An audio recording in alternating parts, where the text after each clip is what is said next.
And now I'm unmuted. That was impressive. So welcome, everyone. I'll just give it another minute or so. Today's a live Q&A. And if no one shows up, I do have some goodies. So you will get a masterclass one way or the other. All right.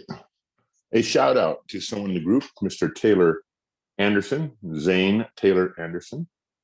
He's someone I work with professionally. He's also a friend, and he's been doing some really magnificent work regarding authentic marketing and advertising with my foundation and working with me personally. So he's just been fantastic. And I just want to thank you for your work. Anyway, I'm going to get started. So I'm going to share my screen. And this is about understanding how mental fitness breaks down, what it is, what brain fitness is. We know where our brain lives, hopefully. Do we know where our mind resides? That could be one of those, Joe Rogan podcast conversations. So, but we do know they're linked. There's a connection, yet they're different. The same and different, not or. So just understand there are three mental muscles that exist, and we can call them many different things. And I am referencing the work of some really amazing people, someone like Barbara Fredrickson, PhD, who won the Templeton Prize Award, which is one of those big humanitarian awards, it's like an Einstein, Mother Teresa kind of award, doing something for humanity. So she studied minds that flourish as compared to minds which languish. Minds which flourish, which rise to the occasion. Minds which, yes, they also, they experience adversity, but they're able to cope, overcome, and strive. Versus minds which languish, which struggle. And it feels like an uphill struggle more so than not. So the three mental muscles that we're talking about is our ability to build what another colleague of mine, Shirzad, calls, he's a Stanford lecturer, brilliant man. He calls our sage. I typically call it my inner genius, or people I work with, our inner child. So it's that part of us that is intuitive to a certain degree. And it's that part of us that we're very connected to when we're young children. We grow up and we're open. We're open to everything. You've seen those videos out there, those images where two little kids with completely different skin color have the same little outfit on, and they're saying, look, it's my twin, right? So when we're young children, we have a lot less, if none, if any, barriers. Self-limiting barriers, to be specific, in terms of self-limiting beliefs. So again, three mental muscles. One is powering up, improving what Shirzad calls our sage. I love that word, our inner sage, inner child, inner genius, whatever you want to call it. That's one. The other mental muscle is learning how to intercept the saboteurs, to judge those critical voices in our head. Now, to be clear, do we need to be able to self-critique our work? Yes, that's a good thing, as long as it's with a discerning, loving, supportive inflection. Wait, are you saying to us in the DK, are you saying that the inflection of that little voice in our head matters? I am. Right? I am. I've done a lot of work all over the country with a lot of educators and a lot of businesses. And one thing I like to point out to them is I like to say to them, okay, I'm going to say a phrase, and I want you to react with your body and show me what you think I mean. So ready? Here I go. Here I go. I love you. So you might be hugging yourself. You might be going, oh, nice energy. Okay, ready? Here we go. Ready? Respond with your body, with your facial gesture, with your arms, hands, shoulders, whatever. Here I go. I love you. Same words. But what did you respond to first? The words or the intuition? The words or the emotion? Here's another one. I love you. I had to work on that one. That doesn't come out of me easily. What'd you respond to? How about I hate you? Ooh, some negative stuff there, right? How about this? I hate you. Okay, so the inflection matters, whether we're speaking the words or whether we are thinking them. Self-critique, good thing? Yes, with a positive inflection. So first mental muscle is building that inner sage, inner genius, inner child. The second one is learning how to intercept our saboteur judges. There are 10, right? And of course, learning about those saboteurs, describing them. And then the third mental muscle is the self-command muscle, which is where brain fitness comes in, partially. So brain fitness is building the muscle of the brain, the prefrontal cortex and portions of the right side of the brain, in order for us to be able to be fit of mind. In order to go after mental fitness, it's very helpful to have a fit brain. Now, what creates a fit brain? Many things, many variables. Nutrition, right? Our mindset, the environment we grow up in. Yet, no matter what that is, we can learn to self-command. We can learn to strive, to soar, to overcome. You pick your word, pick your movie, right? Rocky, Forrest Gump, whatever, however you want to see it. We all have that capability. Are we all dealt the same deck of cards? No, we are not. We are all dealt a different set of cards. However, each set of cards, while it has adversity at different points in the deck, at different points in our life, we all have the ability to find the gift and or the gifts in that adversity. I'm not saying it's easy. I have worked with individuals who have gone through unbelievable horrors. And it's so amazing to see them strive again. It's inspiring. It's inspiring, which is why I love what I do, whether it be as a musician performing on piano and singing, conducting orchestras, public speaker, and brain fitness, mental fitness coach, whether it's with a college or school or a corporate organization. The thing that all those things have in common is that they connect with human beings, other human beings. Yeah.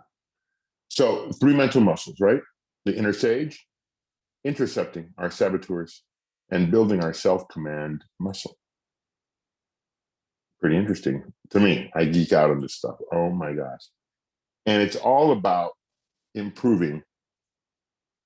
And this is what I really want you to think about. If I told you, which I'm about to, if you knew that you could simultaneously improve your ability to be at peak performance in whatever industry, whatever walk of life you're in, as a parent, as a friend, as a CEO, as a teacher, as a counselor, as a doctor, whatever it is you do. If you knew it was possible to improve simultaneously your peak performance along with your inner peace and wellness, and including having healthier relationships. I'm going to say it again. Peak performance, inner peace and wellness, and healthier relationships. What would your reaction be? And maybe your reaction is, I'm good to go on all 3 of those. And my response would be, awesome. Share with other people how you do that. I'm in the process of doing that. Am I perfect? Oh my gosh, no, not at all. Right? But I keep getting better. And that's a really good feeling, to keep being a better version of myself. I think most people, would agree with that. Who knows? So I'm going to share my screen with you. I wasn't planning on this, but why not? So hang with me for a moment here. Oh, not that. here we go. So I'm going to share my screen. You're going to see all sorts of goodies. I'm going to start the broadcast. And there we go. You are sharing your screen. Yes, I am. I know that. And I'm going to go over here to my phone, Prezi. And let me see here. And this is from a meeting I had recently.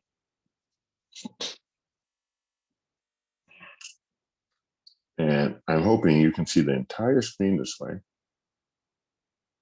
So this is a session that I did recently, and I thought I'd share this with you. And you can connect brain and mental fitness to just about anything. The foundation, that I started that foundation in 2000, and it's the hub of all the work I do. In this case, I'm connecting it to this organization regarding improving certain areas, and you can see them there. Everything from, specifically virtual environments and how we connect, to leadership, mindset, so forth, right? But there's something here, a couple things I want to point out. In this case, this person named Ben, who's a colleague, not really a colleague, he's a friend, and may end up being someone that I help out with him and his leadership team. These bullet points, interestingly enough, are the ones that Ben identified as being the most obvious needs currently for his leadership team that is a sales team, right? It's a sales team. So check those out.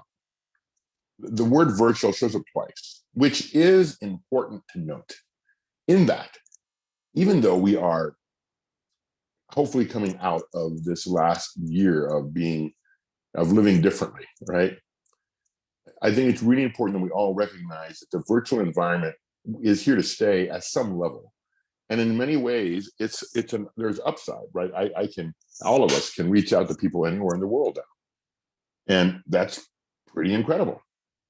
I have recently been visiting a preschool classroom in upstate New York on my phone, showing them the cactus in my backyard, playing some piano for them, singing some songs, playing some brain games. And I've also connected with adult colleagues and strategic partners in other countries. That wasn't happening 2 years ago. Interesting to look for the gift in the adversity. And how do you do that? How can you find the gift in adversity? Only if you're at least decent, if not better than decent level of mental fitness. So this is what I identified as more of the macro needs. And I just kind of referenced two of these about 5 minutes ago, I think. But this idea that I want to point out here is, again, when you are mentally fit, which for that to happen, you need to be fit of brain. You can do this thing I called living in the eye of the storm. Living in the eye of the storm. There will always be storms in our life, both at the macro level, community-wide, nationwide, globally. There's always going to be a storm somewhere. And we're going to have internal storms, our own emotional response kind of storms. But we can live in the eye of that storm. That is not to say to turn our heads away and pretend that certain things don't exist. I did not say that, and I would not. But for us to be helpful to others, we need to be as healthy and as energetic and as authentic as possible. And that only really happens when we're mentally fit, right? So definitions real quick, in case you're new to this. So there's a definition of brain fitness, right? And to the right, you see 4 of the 8 positive brain variables. Ideally, all 8 are in play at once. There are very few brain strategies, fitness brain strategies that exist, which attend to these 4: midline crossing frequency, the use of specific frequencies, specific tempos. Rhythmic consonance is when you're in time with the beat of some type of music, and midline crossing across your body, left brain, right brain hemisphere. There are very few that have those 4 and these 4.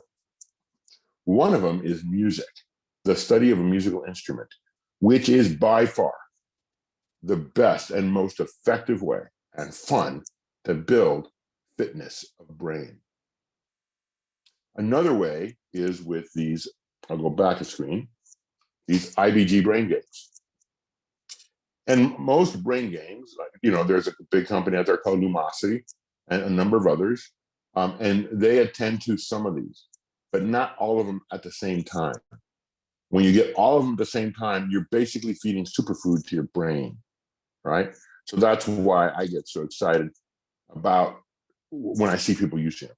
A definition of mental fitness, there you can see it. It's the capacity to respond to challenges in a positive versus negative mindset. And again, our inner critic is key as long as it's being supportive, right? So kind of bringing you up to speed in case this is all very new. This is something I like to really point out in a loving way. Now, if you attend a conference, that's great. I attend conferences too. But one-time events do not create lasting change. Go ahead and read that.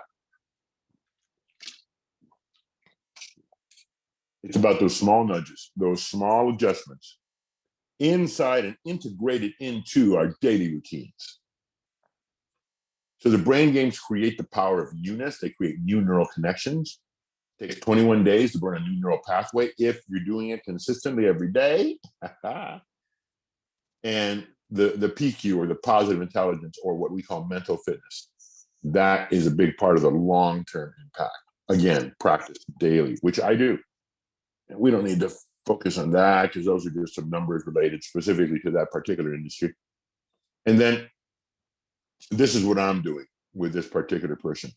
But again, it's let me go ahead and back it up.